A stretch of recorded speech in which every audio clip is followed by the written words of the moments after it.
Warning: due to the graphic content in this program, viewer discretion is advised. Today is one of those that makes your stomach turn and your eyebrows raise at the same time. We're heading down to East Texas Wells, to be exact, where a small school district is dealing with a very big scandal.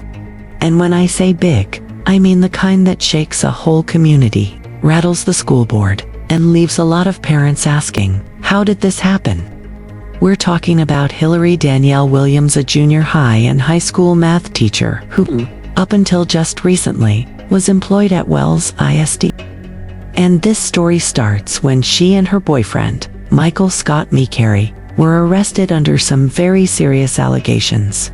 Police were called to their home in Lufkin after a crisis situation, and while they were there, just trying to manage what was supposed to be a regular response call, they found something nobody was expecting: illegal material involving minors on McCary's phone.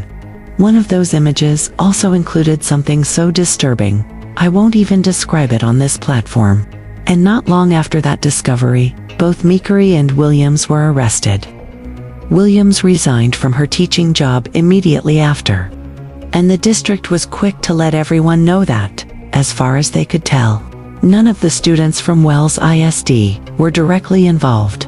That's a relief on one hand, but still, this kind of news doesn't just go away quietly. Then came another turn. A couple months later, a child made an outcry. They said Hillary Williams had touched them inappropriately. This wasn't speculation. This wasn't gossip. This was a direct statement from a child. And now, the case took on a whole new tone. It wasn't just about what might have been on a phone, it was about what might have happened face-to-face. The authorities didn't waste any time. A warrant was issued and Williams was arrested again, this time for indecency with a child. And now, she's facing multiple charges. Not just her, either. Both she and McCary have been officially indicted. This is no longer an investigation. It's a full-blown case headed to court. Let's talk about why this matters. First of all, when you drop your kid off at school, you're trusting that the adults in charge are there to protect, guide, and educate, not to harm. When that trust is broken, even by one person, the whole system feels it. Second, this isn't just a single charge. The timeline matters here.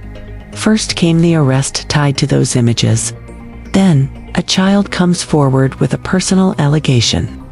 Then, the rearrest. Then, the formal indictments. And now, we're looking at an upcoming court date, where the legal system will begin sorting through what actually happened and what the consequences should be. And I'm going to keep it real. Texas doesn't play when it comes to charges like indecency with a child. That's a very serious felony. And if convicted, it carries serious time behind bars. There's also a long-term impact, including registration and monitoring, even after release. The superintendent tried to reassure parents, saying there was no indication any students were directly involved. But that hasn't stopped the questions from pouring in. People want to know what kind of background checks are being done. How long had concerns existed, if at all? And most importantly, what changes are going to be made to make sure something like this doesn't happen again? As of right now, both Williams and McCary are out on bond, and their next appearance in court is coming up fast. This story isn't over. Not even close. And look, I always say, it's innocent until proven guilty.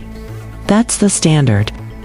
But when a child speaks up, and the law follows that statement with action, that deserves our attention. This case isn't just about a teacher and her boyfriend, it's about a school system that's been rocked, parents who feel blindsided, and a community that's trying to figure out how to move forward. I'll be watching this closely, because it's going to matter how it all plays out. Will there be accountability? Will new policies come out of this? And will justice, whatever form that takes, be served? Kids deserve better. Families deserve peace of mind. And schools should never be a place where this kind of shadow hangs over the door. I'm Vanessa Hartwell, and trust me, I'll be here to bring you the next chapter when it breaks.